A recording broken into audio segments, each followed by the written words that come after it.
everyone, I'm Brandy Mankillo with RE/MAX Southern Shores. Today I have things that every first-time homebuyer should know if they're considering purchasing a home.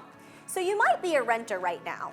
The first thing I think you should know is that buying is often cheaper than renting. In our market, your average 3-bedroom, 2-bath home can rent anywhere from $1,200 a month to upwards of $2,500 a month. It is far less expensive to purchase a home that is a 3-bedroom, 2-bath house. Depending on location, of course, you are likely going to be able to purchase that home for under $200,000. And a home under $200,000, depending on your down payment, will cost you significantly less in mortgage payment than it will cost you to rent that same home. The second thing that a first-time home buyer should know is that you do not need a large down payment to purchase. There's a fallacy out there that you need 20% down to buy a home, and that's just not the case. There are lots and lots of lending programs out there that require you to put as little as 3.5% down. And in fact, if you're willing to purchase in a USDA location and you qualify for that type of financing, 100% financing might be available for you. Another thing that first-time home buyers may not know is that it's not only the price of the home. There are other factors that go into purchasing a home, and there are other expenses that go along with purchasing a home. So let's say you're interested in purchasing a house that's $159,000. It's not just that $159,000 price tag that you have to worry about. There are additional fees for purchasing a home, including closing costs, origination fees for your loan, insurance fees, inspection fees, and other miscellaneous expenses that could come along with your purchase. It's very important that you're clear on all of the expenses before you move forward with an offer on a property. A good realtor is an asset that will educate, communicate, and negotiate on your behalf. Did you know that everything is negotiable? It's true, everything is negotiable. And if you want to buy that $159,000 house and you have limited funds for down payment, you can ask your real estate agent to negotiate that into your contract. In fact, sellers often pay for buyer closing expenses. And other things that you might want to negotiate can also be included in your contract.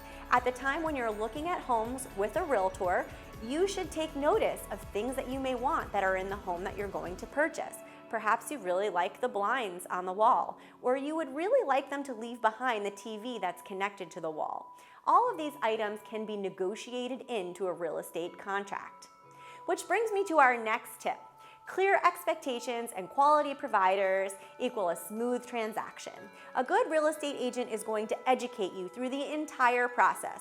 They're also going to put you into contact with lenders who know how to do their jobs very well, home inspectors that are reliable and warrant their work, and other service providers like insurance providers, surveyors, and potentially even builders or contractors to make renovations so that your home buying experience is as easy as it possibly can be. It's also really important to trust your real estate professional because supply and demand drives the market. It's basic economics, and a good realtor understands the real estate market and can tell you how negotiable a property might be for sale.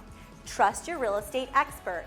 If she tells you or he tells you that the market is fast in that neighborhood, it might not be a good idea to try and put in a low offer.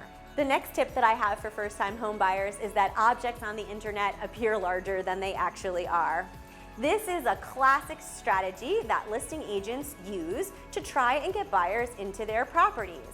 They hire professional photographers who are going to use wide-angle lenses to make a home appear much larger than it actually is in person. So be sure to read square footage and understand that due diligence is your duty. It's your job to make sure that the square footage of the home is accurate when you go inside prior to placing an offer on the property. It's also your job to make sure that if you are purchasing inside an HOA, that you can live with the covenants and restrictions that go along with that HOA.